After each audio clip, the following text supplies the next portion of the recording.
Di kesempatan kali ini saya akan membahas satu film yang terinspirasi dari kasus yang sangat mengerikan. Saking mengerikannya sampai-sampai si pelaku dijuluki dengan julukan The Butcher Pig Farm Killer. Dan ini bisa dikatakan kasus yang menghebohkan Kanada pada saat itu. Gimana enggak, korbannya ditafsir lebih dari 50 orang, khususnya para wanita.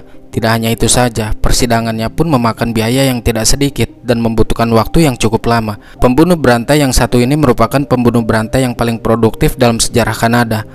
Seperti apa kengeriannya? Simak terus sampai akhir, karena di akhir video saya akan menceritakan masa lalu si pelaku. Apa penyebab dia bisa menjadi seseorang yang sangat kacau di kemudian hari. Di sebuah peternakan, ada seorang wanita yang sedang berlari ketakutan tanpa mengenakan pakaian. Ternyata dia lagi dikejar oleh seorang pria yang merupakan peternak B2 sambil membawa pisau daging. Pria tersebut terus mengejar hingga si wanita sampai di tepi jalan. Secara tidak sengaja mobil van yang dikemudikan oleh pasangan suami istri menabraknya.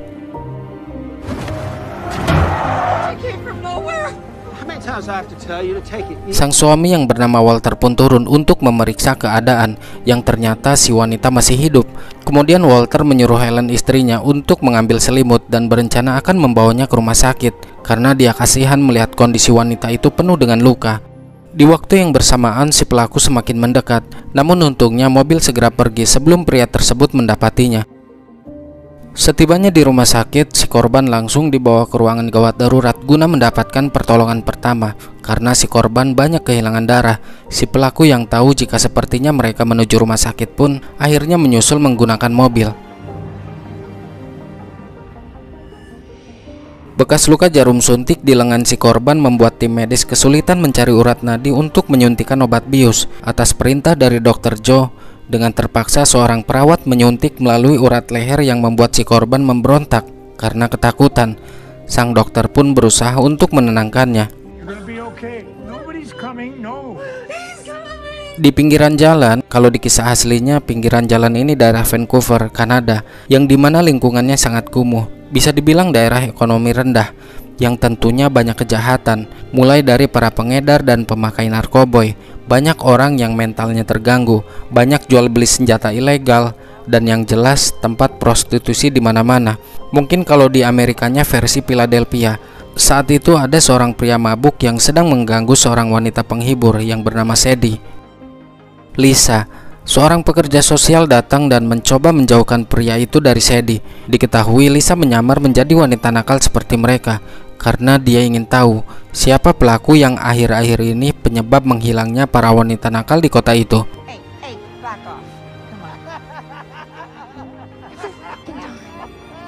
Di depan rumah sakit, Helen dan Walter sedang dimintai keterangan. Seorang polisi bernama Paul memberikan beberapa pertanyaan mengenai insiden tersebut. Paul menduga jika mereka berdua dalam keadaan mabuk dan memakai obat-obatan sehingga menabrak si korban. Jelas Nyonya Helen tidak terima dengan tuduhan Paul yang menyudutkan mereka, karena saat itu Nyonya Helen yang lagi nyetir tiba-tiba dikagetkan dengan kedatangan si korban dari semak-semak.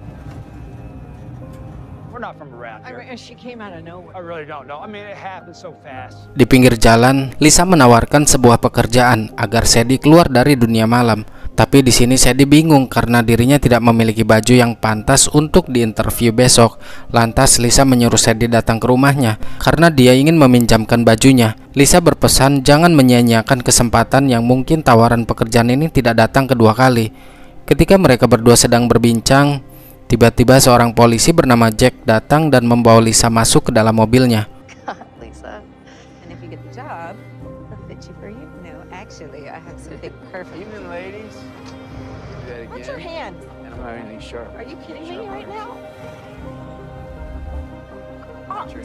Sedangkan di rumah sakit, wanita itu mengalami trauma hebat. Dia selalu mengingat kejadian yang telah dialaminya di malam itu. Dr. Joe menyuruh perawat agar selalu mengawasinya.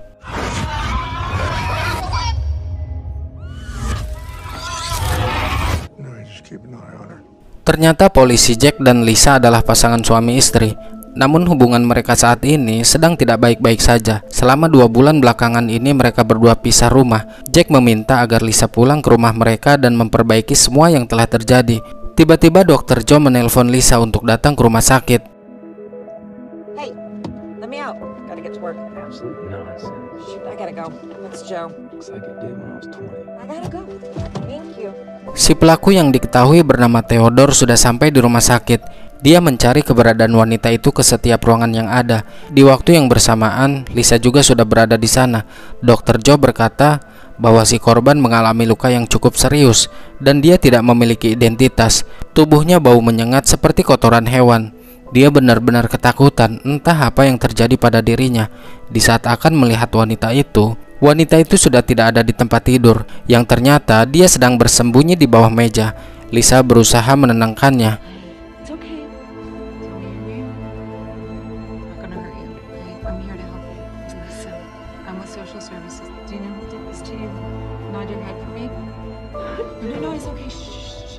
Ketika situasi sudah tenang dan akan menuju tempat tidur, secara tidak sengaja wanita itu melihat Theodore berada tepat di depan pintu. Sontak dia berlari ketakutan sampai keluar rumah sakit. Namun tiba-tiba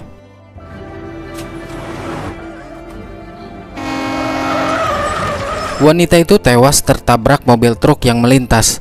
Lisa benar-benar syok melihat tubuhnya yang sudah tidak berbentuk lagi. Dr. Joe lantas membawa Lisa masuk ke rumah sakit. Theodore segera pergi dari sana setelah tahu wanita itu tewas. Keesokan harinya di kantor polisi, Lisa menanyakan tentang si korban. Apakah para polisi sudah mendapatkan informasi wanita itu? Salah satu dari mereka yang bernama Sanchez menjawab, pihak kepolisian menganggap kejadian tadi malam tewas karena kecelakaan lalu lintas. Tidak lebih dari itu. Dengan banyak luka pisau, apakah kalian menganggap kecelakaan? Apakah kalian tidak menindaklanjuti masalah ini? Ucap Lisa. Jack yang merasa terdesak dengan pertanyaan Lisa pun lantas ikut menjawab bahwa kami sedang menyelidikinya.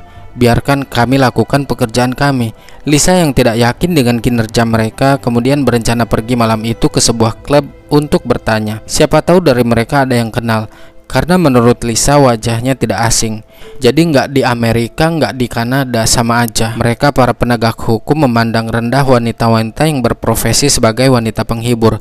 Jadi ya kalau hilang ataupun tewas terbunuh, dianggapnya angin lalu yang nggak penting untuk ditindaklanjuti. Let us do our jobs. I'll go over to Stars tonight. I can ask around. Not a familiar face, but Beberapa saat kemudian, Lisa yang sudah sampai di rumah dihampiri oleh Sadie yang akan berangkat kerja. Lisa kaget melihat perubahan Sadie. Dia tampak begitu cantik. Sadie sangat gugup karena ini kali pertama dia masuk kerja. Lisa lantas menyuruh Sadie untuk tinggal bersamanya sampai Sadie mempunyai uang untuk tempat tinggal. nothing to be nervous about. Go knock about anything. You can stay with me until you get your first paycheck. Jack yang masih kerja lembur didekati oleh seorang wanita yang bernama Sylvia. Sylvia tahu jika hubungan Jack dan sang istri sedang tidak baik-baik saja. Dia lantas mencoba menggoda Jack, tapi Jack menolak karena dia masih berharap untuk kembali dengan Lisa.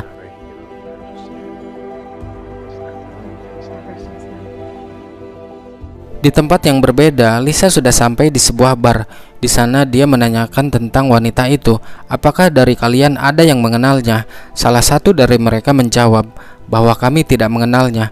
Mungkin saja dari bar lain. Lisa juga bertanya kepada seorang wanita berambut merah yang bernama Erlyn. Namun Erlyn tidak menjawab dan pergi begitu saja. Bartender itu berkata jika Erlyn adalah seorang pecandu yang kelakuannya seperti orang gila. Hey, how about you? Know anything about that girl that got killed last night? She's a tweaker. Believe a word that comes out of her mouth. Fucking nutcase. Di bar lain, terlihat seorang wanita penghibur menaiki mobil Theodore dan dia membawanya ke peternakan. Para wanita penghibur itu bercerita bahwa selama beberapa tahun ini banyak gadis yang telah hilang, tapi tidak ada yang peduli, padahal mereka seringkali melaporkannya kepada polisi.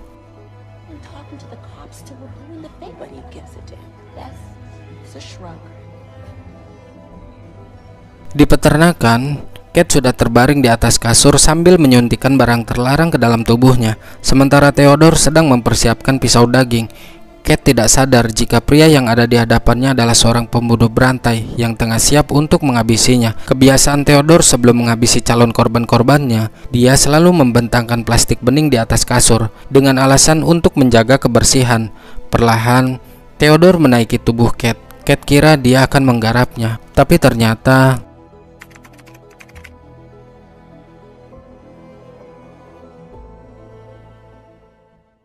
Di keesokan harinya, Theodore menggiling daging yang ternyata itu adalah daging cat yang sudah dicampurkan dengan daging B2. Setelah dicampurkan, daging tersebut dikemas untuk dijadikan sosis, lalu memasoknya ke minimarket yang ada di kota tersebut. Lisa berdebat dengan Jack di kantor polisi mengenai gadis-gadis yang hilang. Kenapa para polisi mengabaikan laporan mereka? Jack menjawab karena mereka merupakan gelandangan yang tidak jelas asal-usulnya. Tentu Lisa membantah pernyataan itu. Meskipun asal-usul mereka tidak jelas, bukan berarti kita bisa mengabaikan begitu saja. Ini merupakan kejahatan yang serius. Sylvia membantu Jack yang terdesak dengan mengatakan, kita, maksudnya pihak kepolisian, fokus mencurahkan energi pada orang-orang yang pantas dibantu, bukan kepada mereka yang notabene adalah wanita-wanita penghibur, dan itu sudah menjadi resiko bagi mereka. Lisa dengan nada yang marah lantas memaki Jack dan Sylvia. Dia mengatakan bahwa mereka tidak mempunyai perasaan. Para wanita memilih pekerjaan itu karena keadaan. Dia yakin jika ada pekerjaan lain, wanita-wanita ini tidak akan bekerja di dunia malam. Di tempat yang berbeda, terlihat beberapa orang pria berbadan besar yang sedang berkumpul sambil minum bir. Tidak berselang lama, seorang pria bernama Danny menghampiri mereka. Meski badan mereka besar-besar, tapi saat Danny menghampiri sambil membawa busur panah, mereka sontak lari ketakutan.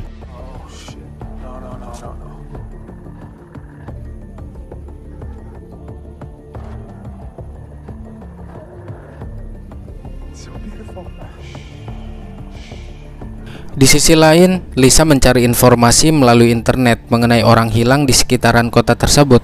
Dan ternyata guys, tidak hanya para wanita yang hilang dalam 1 tahun belakangan ini, tapi juga ada beberapa pria dilaporkan telah menghilang. Lisa tampak kesal karena para polisi tidak mengupayakan untuk mencari mereka. Dia merasa ada sesuatu yang tidak beres dengan kejadian ini. Seperti ada seorang pembunuh berantai yang sengaja menargetkan wanita-wanita penghibur. Lisa penasaran terhadap seorang wanita berambut merah yang waktu itu bertemu di bar. Di sini Dr. Joe mengingatkan Lisa supaya berhati-hati. Jangan pernah pergi ke peternakan itu, sebab di sana orangnya aneh-aneh. Setelah Dr. Joe pergi, Lisa melanjutkan pencarian mengenai lokasi peternakan yang dimaksud.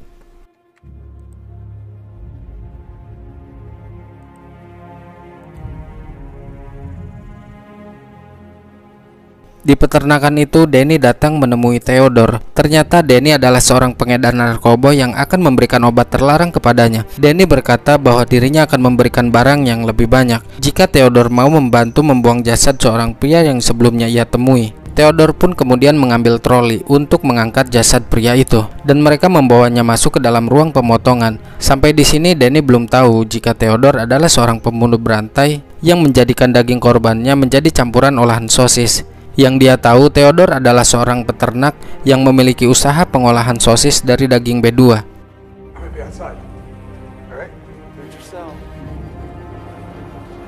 Di sisi lain, Jack pergi ke tempat para wanita yang biasa mangkal di pinggir jalan. Di sana dia bertanya kepada salah satu dari mereka mengenai wanita malang yang tertabrak truk tempo hari. Wanita itu menjawab secara pribadi dia tidak kenal, tapi dia pernah melihatnya di sekitaran sini. Hanya itu saja yang dia tahu. Theodore mengajak Danny untuk melihatnya memberi makan B2. Ternyata Erlyn, si wanita berambut merah, bekerja bersama Theodore di peternakan itu. Selain dijadikan campuran sosis, sebagian daging manusia itu mereka berikan untuk hewan ternaknya. Samar-samar Danny melihat seperti potongan tangan.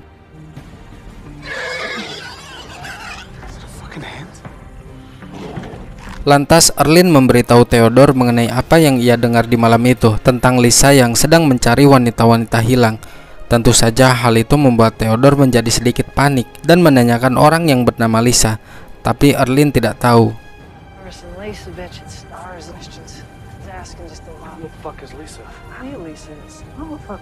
Di kantor polisi, Jack meminta Paul untuk membawa laporan tentang Helen dan suaminya. Paul sedikit memberikan candaan dengan mengatakan, Jack melakukan ini hanya untuk mengambil hati Lisa. Tentu Jack tersinggung dengan ucapan Paul. Dia marah dan hampir memukulnya.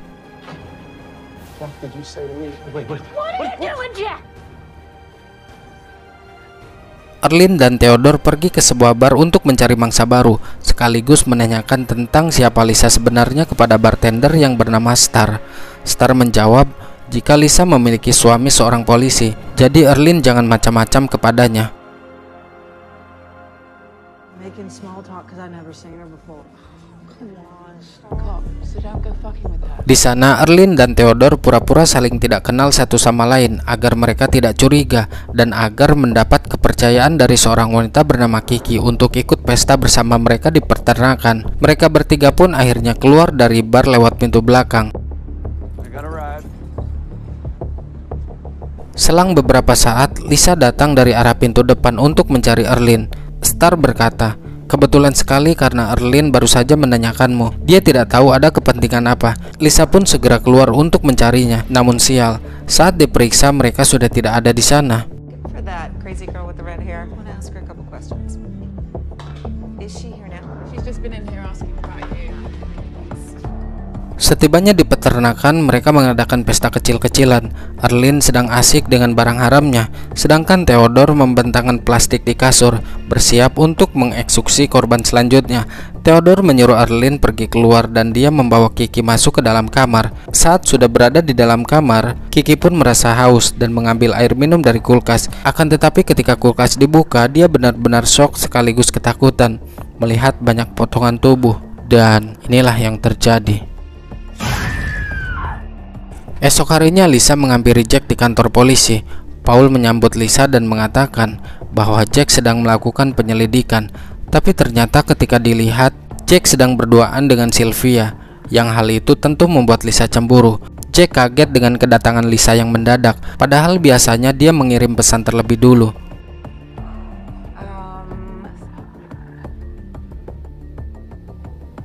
You've clearly moved on to another investigation. Jack mengejar Lisa untuk menjelaskan bahwa apa yang dia lihat tidak seperti yang ia pikirkan. Lisa mempunyai alasan kenapa dirinya cemburu. Karena setiap dia masuk ke ruangan Jack, Sylvia selalu ada di sana. Mereka berdua pun berdebat mengeluarkan unek-uneknya satu sama lain. Jack menganggap Lisa terlalu egois mementingkan dirinya sendiri, padahal dia sedang berusaha mencoba memperbaiki hubungan ini. Bahkan selama 2 bulan terakhir, dia menuruti kemauan Lisa untuk pisah rumah, dan itu merupakan masa-masa yang paling sulit bagi Jack. Meski dia sempat berbuat kesalahan, tapi Jack ingin memperbaiki semuanya. Melihat kesungguhan Jack yang ingin berubah, Lisa pun meminta maaf. Begitupun dengan Jack meminta maaf kepada Lisa.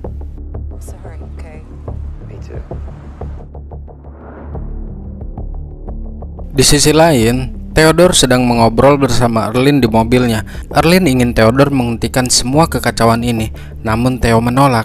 Dia tidak ingin menghentikan karena membunuh sudah menjadi kebiasaannya.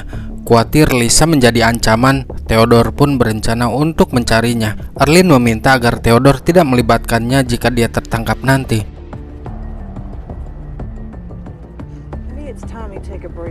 Fuck's sake, Early. But she is out there still. Come on, Early. The bitch is making you hard. I am keen on finding her. Ketika di perjalanan, mereka melihat seorang wanita yang tampak berjalan sendirian untuk mencari tumpangan. Pucuk dicinta, ulam pun tiba. Earlene diperintahkan Theodore untuk membujuk wanita itu agar ikut bersama mereka. Awalnya wanita itu menolak karena melihat penampilan mereka yang seperti mencurigakan. Tapi setelah diiming-imingi bahwa Theodore adalah orang kaya yang akan mengadakan sebuah pesta di rumahnya, dan Theodore berjanji tidak akan macam-macam kepada wanita itu, akhirnya dia pun mau ikut bersama mereka. Are you rich? Molly Ringwald, what's the worst that could happen? Come join us. Malam harinya, Jack datang menemui Lisa untuk meminta maaf sekali lagi sambil membawa makanan dan minuman. Lisa menyuruhnya masuk lalu mereka berdansa. Sebelum mengeksekusi korban-korbannya, Theodore memberikan obat terlarang sampai wanita itu benar-benar ngefly. Theodore menyuruhnya untuk membuka pakaian, tapi dia menolak karena perjanjian awal, Theodore berjanji tidak akan macam-macam. Dia ketakutan dan berusaha untuk melarikan diri. Wanita itu masuk ke sebuah ruangan yang ternyata itu adalah ruangan tempat penyimpanan daging. Theodore pun terus mencarinya sampai dia menemukan keberadaan wanita tersebut. Di saat akan mengeksekusi, tiba-tiba dia teringat dengan ucapan dan perilaku sang ibu, yang ketika itu dia dibentak dan diperlakukan secara kasar oleh ibunya. Ucapan-ucapan kasar dan perilaku yang seharusnya tidak Theodore dapatkan, tapi sering dia dapatkan dari sang ibu, dan itu membuatnya trauma sampai dia dewasa. Theodore pun menghabisi wanita itu secara membabi buta.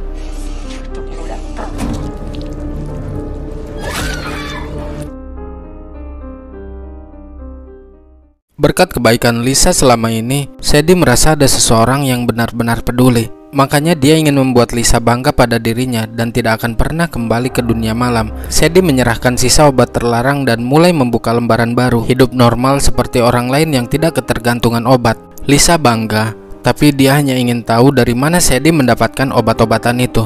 Sadie menjawab, dari anak jalanan yang biasa memakai hoodie. Lisa ingin membawanya ke kantor polisi untuk dijadikan barang bukti. Tentu Sadie ketakutan. Dia khawatir jika dirinya akan terlibat dan menjadi masalah besar. Proud or whatever. No. Seriously, I gotta take this to the station. I want you to worry, okay? Promise you're not in any trouble. Lisa. This is our secret. Great, but you're able to find out where. I'll be back in a flash. Lisa kemudian menghubungi Jack. Dia menyuruh Jack untuk datang ke rumahnya. Jack menjawab jika dirinya akan segera datang setelah menyelesaikan tugasnya. Theodore yang sudah mendapatkan alamat Lisa segera mendatanginya. Tapi saat itu Lisa sedang keluar dan hanya ada Sadie seorang diri. Dia mengikuti Sadie dari belakang. Sadie yang merasa curiga lantas bertanya, "Apakah kamu tinggal di komplek ini?" Theodore menjawab bahwa dirinya datang ke sini untuk menemui rekan bisnisnya. Sedikit terjadi perbincangan di antara mereka berdua. Ternyata rekan bisnis yang dimaksud oleh Theodore adalah Lisa. Sadie mempersilahkan Theodore masuk sambil menunggu Lisa kembali. Dan seperti yang kita duga, Theodore menghabisi Sadie di dalam sana.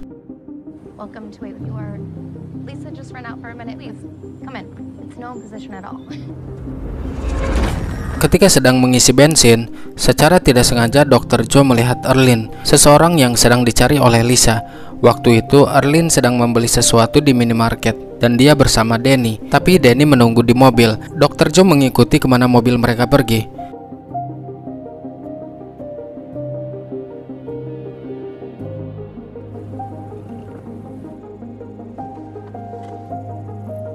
Setibanya di peternakan, Dr. Joe segera menghubungi Lisa untuk memberitahu kejadian ini.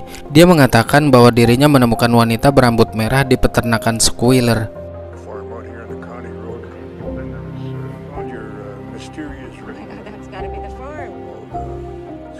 Sadar bahwa ada seseorang yang mengikutinya, Danny menyuruh Erlyn untuk melihatnya. Sementara Danny menunggu di peternakan sambil membawa busur panah. Di sana Lisa mencoba menghubungi Jack, namun Jack tidak menjawab. Dia mengirimkan pesan suara yang isinya bahwa dirinya sedang mengikuti Erlyn menuju peternakan Squealer. Dia berharap agar Jack segera menyusul. Tidak mau gegabah, Dr. Joe pun pergi dari sana. Erlyn lantas mengabari Danny jika seseorang yang mengikuti mereka sudah tidak ada. Danny meminta agar Erlyn segera kembali, namun Erlyn malah membuang ponselnya dan kabur dari peternakan dengan membawa mobil Danny. Di tempat yang berbeda, Jack yang baru tiba di rumah Lisa pun langsung masuk ke kamarnya. Dia melihat seseorang terbaring di atas kasur dengan ditutupi selimut. Jack kira itu adalah Lisa yang ingin memberinya kejutan, tapi ternyata dia memeluk Sadie yang sudah berlumuran darah. Jack kemudian menelpon kantornya agar rekan-rekannya segera datang. Dia juga mendengar pesan suara Lisa. Mengetahui Lisa dalam keadaan bahaya, Jack pun lantas menuju ke peternakan. Sementara Lisa malah tersesat karena mengikuti GPS sampai mobilnya kehabisan bahan bakar.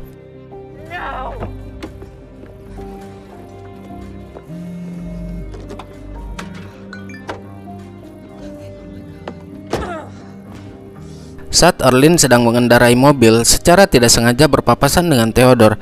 Dia berkata bahwa dirinya akan pergi kabur meninggalkan peternakan ini karena dia merasa situasinya sudah tidak kondusif lagi.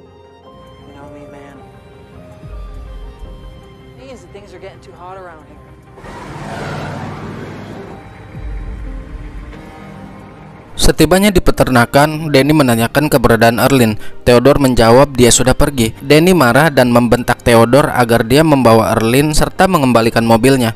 Theodore yang tidak terima dibentak, lantas mengambil busur panah.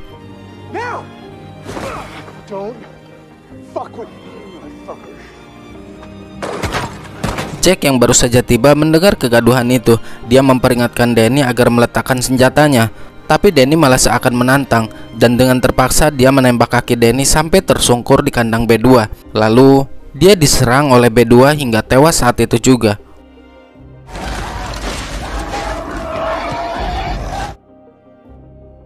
Tidak hanya sampai di situ saja. Ketika Jack lengah, Theodore memukulnya dari belakang. Kini Jack pun tewas setelah dadanya dirobek oleh Theodore menggunakan pisau. Di waktu yang bersamaan, Lisa menghubungi ponsel Jack.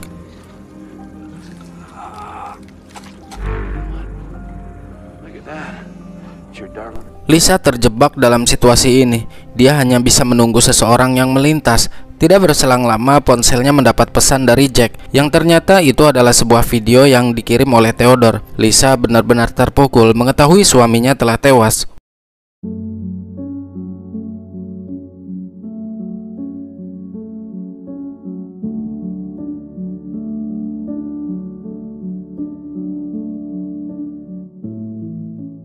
Tak ingin larut dalam kesedihan, dia pun melanjutkan perjalanan mencari peternakan itu.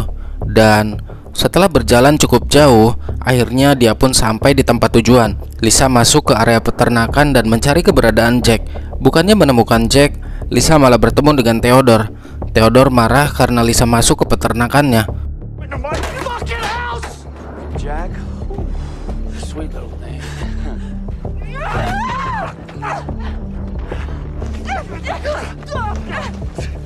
Setelah berhasil melepaskan diri dari serangan Theodore, Lisa kemudian masuk ke sebuah ruangan. Theodore dengan santai mengejarnya. Lisa bersembunyi, tapi tiba-tiba dari belakang Lisa menyerangnya menggunakan alat penyetrum. Saat akan menyerang yang kedua kalinya,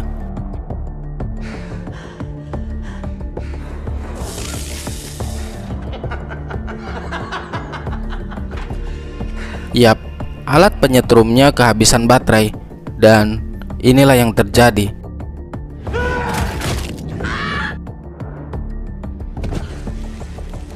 Kaki Lisa berhasil dipatahkan. Theodore menyalakan mesin penggiling. Lisa merangkak kesakitan menghindari kejaran Theodore sambil membawa palu daging. Sejenak dia teringat masa kecilnya, yang dimana saat itu ibunya ingin memukul Theodore menggunakan palu daging tersebut, yang membuat dia terkena hantaman bertubi-tubi dari Lisa. Tidak sampai di situ saja, yang awalnya penggiling daging tersebut untuk mengeksekusi Lisa, tapi justru malah sebaliknya. Lisa berhasil menghabisi Theodore.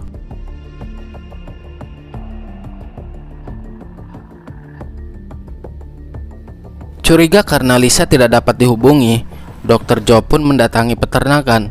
Di sana dia melihat kondisi Lisa dalam keadaan berlumuran darah. Lantas dia menghubungi ambulan untuk membawa Lisa ke rumah sakit.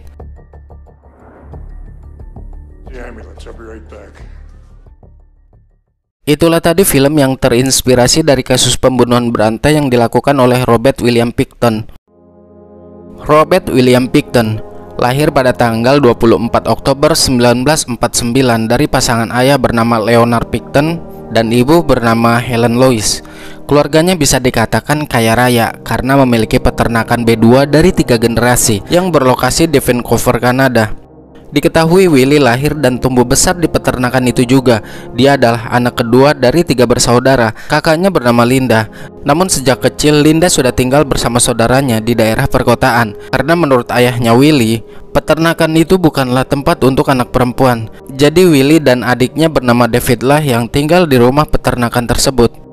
Helen Lois, sang ibu, orangnya sangat keras, terlalu menuntut dan lebih memprioritaskan hewan-hewan ternaknya daripada kebersihan kedua putranya. Selama berjam-jam, mereka diharuskan untuk membantu bekerja di peternakan itu. Masa kecil mereka bisa dikatakan terenggut oleh keegoisan orang tuanya. Tidak memiliki teman, terisolasi di peternakan yang luasnya berhektar-hektar. Saking cueknya kepada anak-anaknya, sampai-sampai ketika di sekolah, Willie sering memakai baju yang lusuh dan bahkan gak pernah dicuci dan berbau kotoran B2. Akibatnya mereka dibully oleh teman sekelasnya, sampai dijuluki dengan sebutan Stinky Piggy. Willie tidak bisa melawan, karena memang kenyataannya seperti itu. Sehingga timbullah sakit hati yang tidak bisa dia lampiaskan amarahnya, terutama kepada sang ibu dan kepada teman-teman wanita di sekolah yang mengejeknya. Ada satu kejadian yang membuat Willie benar-benar kecewa kepada orang tuanya, yaitu saat usianya 12 tahun, Willie mulai memelihara anak sapi yang menjadi hewan peliharaan kesayangannya. Benar-benar dijadiin teman sama dia, karena dia nggak punya teman, dijauhi teman-temannya. Akhirnya memeliharalah sapi. Beberapa minggu kemudian, ketika dia pulang sekolah, dia tidak menemukan anak sapi miliknya. Terus Willy nanya sama ibunya. Lalu ibunya menyuruh Willy untuk melihat langsung di kandang. Dan ternyata anak sapi yang sudah dianggap teman, sudah menjadi kesayangannya, telah disembelih oleh sang ibu. Akhirnya di umur 14 tahun, Willy memutuskan untuk berhenti bersekolah. Saat Willy berusia 18 tahun, tepatnya tahun 1967, Willy yang baru bisa mengendarai mobil secara tidak sengaja menabrak seorang anak laki-laki yang masih berumur 14 tahun. Mereka berdua panik, Willy dan David. Karena nabraknya tidak jauh dari rumah mereka, David pun memanggil sang ibu. Bukannya menghubungi polisi atau ambulan, sang ibu malah mendorong anak itu ke sungai kecil. Padahal keadaannya saat itu masih hidup dan tewas setelah tenggelam di sungai kecil. Nah, dari sini saja secara nggak langsung dia mengajarkan anak-anaknya untuk tidak memiliki rasa belas kasih dan tanggung jawab, seakan nyawa tidak ada harganya. Sang ibu seringkali tidak menunjukkan rasa penyesalan dalam hal apapun, baik nyembelih hewan kesayangan Willy maupun membuang orang yang masih hidup sampai dia tewas. Ya maksudnya minta maaf lah, apalah. Ini nggak pernah menunjukkan rasa penyesalan itu. Hal ini mungkin telah memaksa Willy untuk percaya bahwa kematian dan pembunuhan benar-benar bukan masalah besar. Dengan adanya beberapa kasus pembunuhan berantai, mungkin saja orang-orang di sekitarnya memainkan peran yang kuat dalam perkembangan mental dan sosialnya. Itulah cerita singkat tentang Robert William Pickton semasa dia kecil. Willy didakwa atas 27 kasus pembunuhan, namun pihak berwenang yakin jumlah korbannya jauh lebih banyak dari itu, sekitar 50-an ke atas.